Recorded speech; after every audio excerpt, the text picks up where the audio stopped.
Hi, my name is Maddy Case, and I will be talking to you today about vegetation ecology in a changing world. This is the first of two lectures that I'm giving in the Fundamentals and Frontiers series. Today I'll be talking about, first, what determines vegetation around the world, and second, what makes vegetation change. To start out and give you a sense of what I mean when I say vegetation, I'm going to tell you about where I'm from, which is the state of Oregon in the northwest of the US. And one notable thing about Oregon is that there's a mountain range that runs through the middle of it from north to south, the Cascades Mountain Range. And this has a big effect on the climate across the state. So the prevailing winds come off of the Pacific Ocean, which means that all of that water that's carried off of the ocean falls as rain west of the mountains. Especially as those clouds go up and over the mountains, a lot of the moisture comes out of them. So it's very wet west of the mountains. East of the mountains, it's much drier. What this means in terms of the plant life is that west of the mountains, you get places that look like this. Very wet forests with very tall trees. If you drive east of the mountains, then you get places instead that look like this, where you can see there's a lot less trees. It's much more of a grass and shrub-dominated ecosystem, although even within this picture you can see that there's some variation in the vegetation, where it's much greener in the bottom of the valley. Up on the hillsides, it's much grassier and more open. Vegetation means the dominant plant cover. So what types of plants you find in different places, also how big they can get, and how abundant they are. And this is something that we're really interested in explaining as ecologists. Why do you get such different vegetation in different places? I've given you a bit of a hint by mentioning the big differences in climate between these two areas, that there are differences in rainfall. A lot of this comes down to what plants need.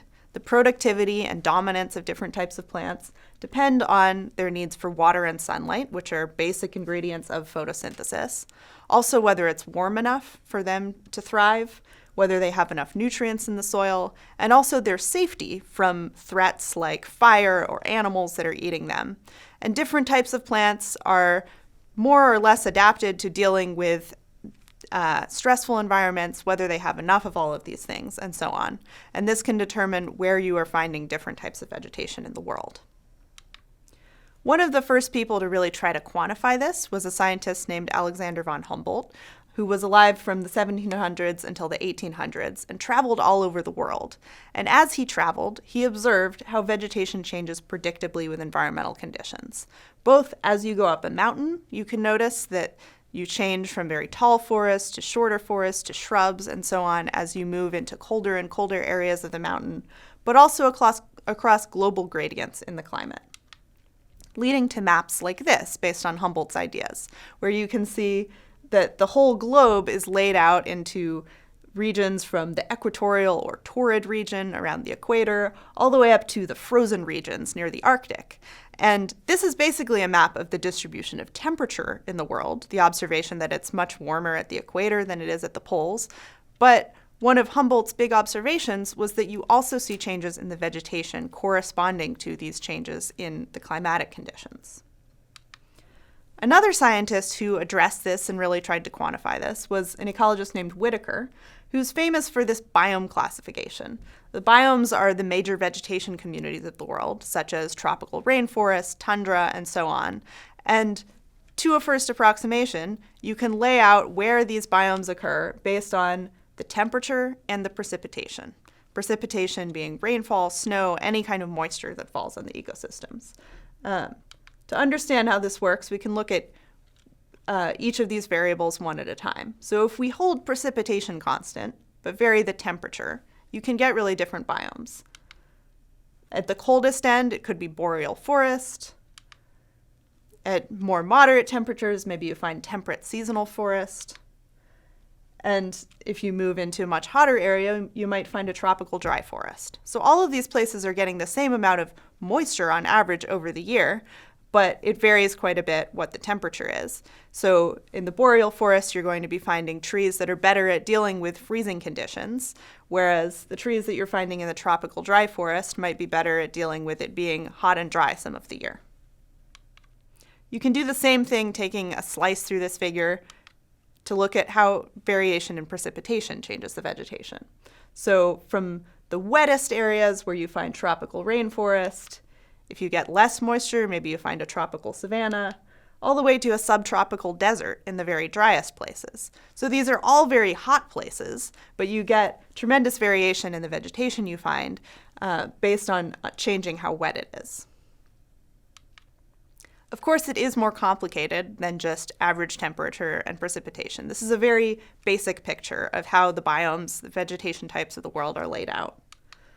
I'm not going to go deeply into all of these factors today, but you should know that vegetation also depends a lot on soil nutrients and texture, on the variability of the climate, so not just what the average conditions are, but how they vary through time.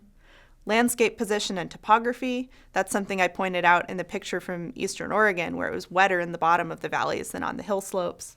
And also top-down control, and by that I mean things that consume or destroy plants, which can include animals and also fire. And I'm going to go a little more in depth about how that works. So herbivores are animals that eat plants, and they can have a huge effect on the vegetation. As one example of what this looks like, this is from a place where reindeer are actually an introduced invasive species. And you can see if you put up a little fence to keep the reindeer out, you get a lot more grass productivity and probably different species as well, just by keeping out this one animal. Another really important form of top-down control is fire. Fires especially limit woody plants like trees and shrubs, and can maintain flammable ecosystems like open, grassy ecosystems that can burn a lot. One place where this is really obvious is in savanna ecosystems, which is where I've done a lot of my work.